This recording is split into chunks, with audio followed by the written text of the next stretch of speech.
What's up everybody and welcome to the channel. Today we're going to take a look at this 2024 BMW M340i. This one's finished off in Skyscraper Grey Metallic.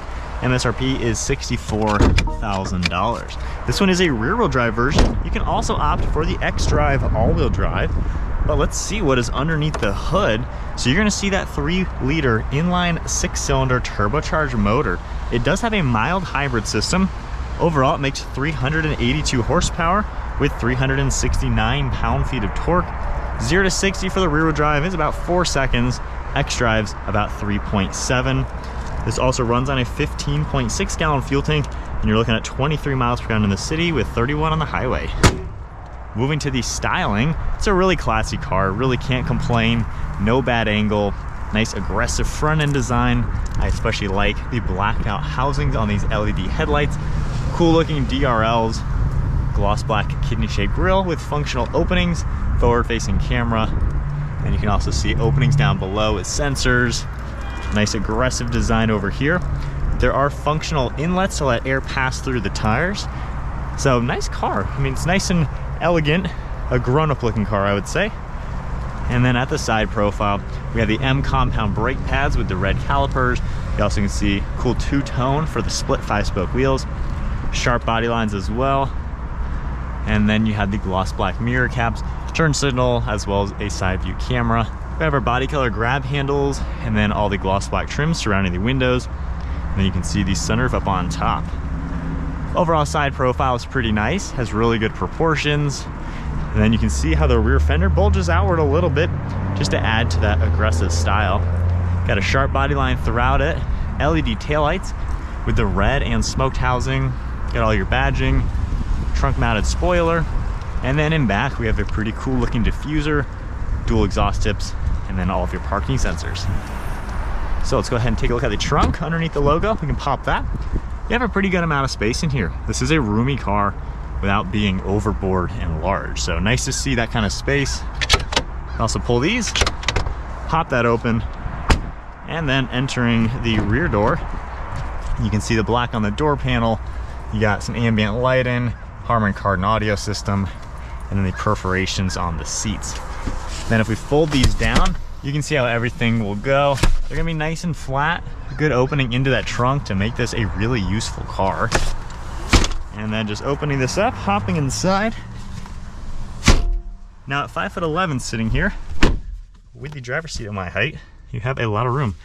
I have about an inch or so of headroom and legroom and footroom, climate control vents, different zones, USB ports, and then you have a armrest with 2 cup holders. Another cool thing, you can grab this lever, pull the whole thing down, and now we have access into that cargo area. So overall, this is a nice back seat. It's very useful, certainly a roomy car for being a midsize. And then if we hop into the driver's seat now, we have the remote access and everything with the smart key. You have memory seating on it, all of your controls, a little bit of an armrest. You can see controls for the driver's seat. You have a leg rest extension, and then you can see perforations throughout this Sensatec interior. So this is a synthetic leather. It does look nice, seem to hold up well over time as well. And let's fire it up. Got the nice black leather wrapped steering wheel with your M logo, heater button, cruise control on the left, Bluetooth and audio, paddle shifters as well. And then all of our drive modes, you get a pretty cool depiction for the gauge cluster, which is nice to see. And then sport mode, of course, opens it up. This is the massive single screen, which not everybody seems to like. However, I think it actually looks pretty good. It fills out the dash very well. Pretty easy to use if you're familiar with any BMW. So I'm kind of used to these at this point, but pretty easy. Your climates are always going to be down here. You just tap that button and then everything pops up. So it honestly actually is pretty useful. We have headlight controls, one of your air vents, heads up display, and then you can see this wood trim with silver accents all throughout it. Backup camera is really nice in HD. You have different views you're able to take a look at, 360 camera view as well. So really nice to see all that. Going into drive, cameras all change as well. Then going back into park. Like I said, menu will be on every screen no matter what. Then we have this wood trim all throughout the center. You can see cup holders, USB port, more of this silver trim, some shortcuts, and then the rotary dial like any BMW. So pretty easy to maneuver everything. Home icon. You can easily scroll left and right, go into your menu. And then we have a pretty good size armrest and a nice size glove box.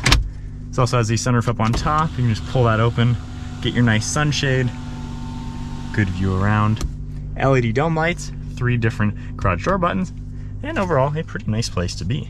All right, so we are setting off now in the M340. I like the power from the inline 6-cylinder. It's a very smooth power delivery. In sport mode now, we got the sweet gauges, and you hear some pops on the exhaust. Kind of hard to tell if it's exhaust or speaker sounds, but you definitely do hear some nice pops from the overrun. I do like how heavy the steering is, especially in sport mode. Suspension's nice and tight as well. It turns a nice, mature sedan into a fun, sporty sedan. And it really is a fun car to drive. Coming around to a sharp turn, the 8-speed is super quick as well. Easily get yourself right out of any turn. This thing is pretty fun. Now, if I go into Eco Pro, tone it all down into drive, I like how this car relaxes. This is a nice to drive car. It's roomy feeling. Seats are very padded. They do a really good job just letting you be in comfort. Huge windshield as well, so really good visibility all around. Left and right shoulder, you really don't have any blind spots. It's a nice normal car to drive. In the eco mode, the steering is much lighter. Everything is just so relaxed in the car. It's just a pleasant place to be. And the sizing of it, it's spacious. I feel so nice in here with leg room, arm room. I mean, really, really no complaints. Now, this screen, not everybody likes it. I think it takes some getting used to. It does sit lower than the dashboard, so it's not just this big tablet stuck on. I've gotten really used to it, and it's pretty easy to use while driving. You have big tiles to basically toggle while you're driving, and it's not like you're really taking your eyes and focus off the road to go into one of these. So I like how they've made it simple, and even the touch buttons down here for all your shortcuts, it's easy to use, and it looks good. There's not all too many configurations for the center screen. However, it gives you the info you need, nothing more, nothing less. And even though the climate, you have to go into here to really make some adjustments, I like how they've given you temperature right here to at least get easy access to them. When you need to do fan speed, of course, you got to go into it a little bit. But overall, it is a pretty nice car to drive. When you're in sport mode, it sharpens up. It's no M3, it's not that aggressive of a car. Even in the sport mode, it's not a back-breaking car. It still is comfortable, refined. It's just got that nice extra sporty edge to make you have a little more fun in the car. So it's really well-rounded. You really can't argue with the car. If you want more performance for the same price, an Audi RS3 is going to give you a lot more excitement, a lot more raw characteristics. But if you're looking for just a good, well-rounded, well-sized car to where grown-ups can genuinely fit back there, not even thinking about an issue. It's so nice back there.